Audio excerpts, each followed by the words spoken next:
the dominant county in football history, but recently they always seem to struggle against Tyrone. Would home advantage prove to be the difference? Well, commentary comes from...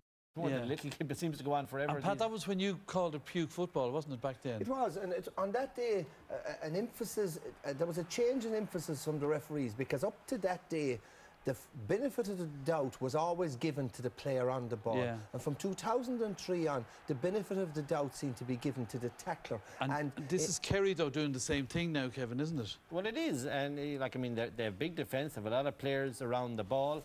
And certainly when they were able to stop Tyrone attacks in contact, they swarmed very quickly. Look, they had to learn. They weren't able to beat Tyrone in the manner it was set up in the three big previous clashes in the noughties. They have learned. They had a brilliant defence last night. I'd have to admire it. But was it purist and pure football?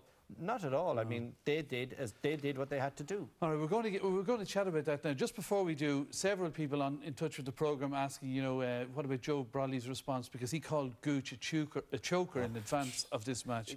And Pat, one person on Twitter, a Kerry man, John O'Mahony, said, RTE considered Joe Brolly to be an expert because he has one All-Ireland medal. In Kerry, a man with only one All-Ireland medal wouldn't be invited to write in a parish newsletter. Well, but the choker... Joe is entitled to his opinion, and it's an opinion that's absolutely so off the wall. It's a bit like saying Pavarotti couldn't sing and Nelson Mandela wasn't much of a statement. Can I just say, as a Kerry man, not wearing Kerry hat, I consider Gooch the greatest forward playing the game at the present time. And I was privileged to have been part of a great Kerry forward line. Mikey Sheehy, looking back to Maurice Fitzgerald, and I genuinely believe that Gooch is the greatest of them all. That's a load of rubbish by Joe. OK. Now, a lot of complaints about the game being cynical yesterday, about fellas diving, being pulled down. Kevin, what's your view on the modern game? Has it become too cynical? Well, we were watching the Donegal Down match, and after 30 minutes, it was... I just put it together with many aspects of last night's match. Absolutely it has. My own county, I felt last Sunday, some of the stuff that was going on with 5 minutes to go when we were protecting the lead against Sligo and just throwing fellas to the ground. There was a rugby tackle today by Rory O'Carroll just to prevent the goal. But it's not just the cynical fouling, there's sledging going on, there's a lot of questioning of every official's decision, there's blocking. When you're trying to support the player, the third man tackle, which, by the way, was supposed to be a direct yellow, and that seems to be gone out the window now. You can block as much as you like.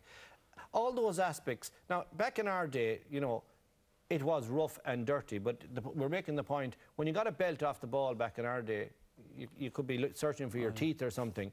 That was the difference. Nowadays, it's a more subtle type of cynicism that's involved. But Rory O'Carroll would be expected to make that rugby tackle, Aaron, wouldn't he, by his teammates and his manager, for instance? Yeah, well, unfortunately, it just seems to have crept in that it's win at all cost, really. And you know, Dublin, they had quite a good lead at that stage, and the last thing they wanted to do was give away a goal to give Meath a bit of hope in the closing stages of the game. And but when you're playing, you're playing now. Is it win at all costs, and is there less fun in it now? I think the enjoyment has gone out of it a bit, if I'm being honest. At inter-county, perhaps. It has done, club a fair bit still. Club, obviously, you know, I'm enjoying football with the club at the minute, but within inter-county level, it has, it's got really a serious business, and it is professional, you know, maybe not a name, but, you know, in every aspect of it, there's so much time and detail goes into it now, and unfortunately, making sure that you stop your opponent, it seems to be well up there now. And is that a key part of the Crossmaglen style?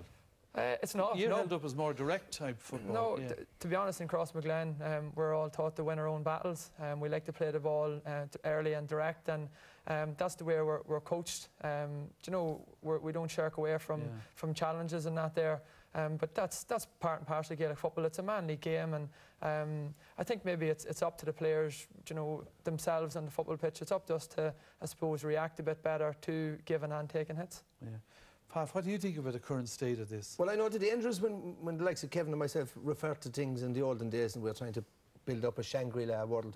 Look, I played under Mick O'Dwyer in 10 All-Ireland finals. In the 10 All-Ireland finals, and I've said this before, in all his team talks, two things about his team talks. He never referred to the opposition, and he never referred to the opposition's key players and how to counteract them. It was all about your game plan being based on a belief in your own ability and a belief in the team's ability. Now, that has been superseded by a negative conservative mindset where it's all about paralysis by analysis, it's all about studying the opposition, it's all about studying the opposition's strengths, and it's all about coming up with plans to counteract the opposition, to stop them from playing. And some of those plans are by fair means, and some of those plans are by systematic, quite professionally organised, unfair means.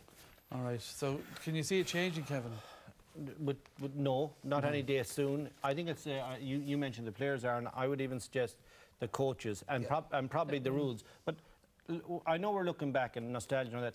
I don't agree fully, Pat, that, you know, your team were, you know, the purest. I mean, I remember the Roscommon final for in 80. But Kevin, you know, it's looked back now and it's certain type of revisionism. Yes, I know, but Kevin, the point like they were tough. But Kevin, the point I'm trying to make is that, you know, that Plan A by all inter-county teams now is about stopping. Plan B is about trying to outscore. Well, I think between a mixture of perhaps the rule book will have to be brought into it, but certainly the coaches. I mean, I just could not go to training on a Tuesday and Thursday and a Saturday to be told come back and make sure every free you take is back the way.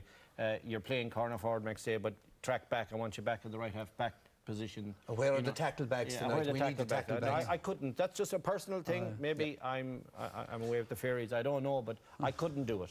Okay, well, look, that's the start of the debate. I've no doubt it will continue, and maybe something will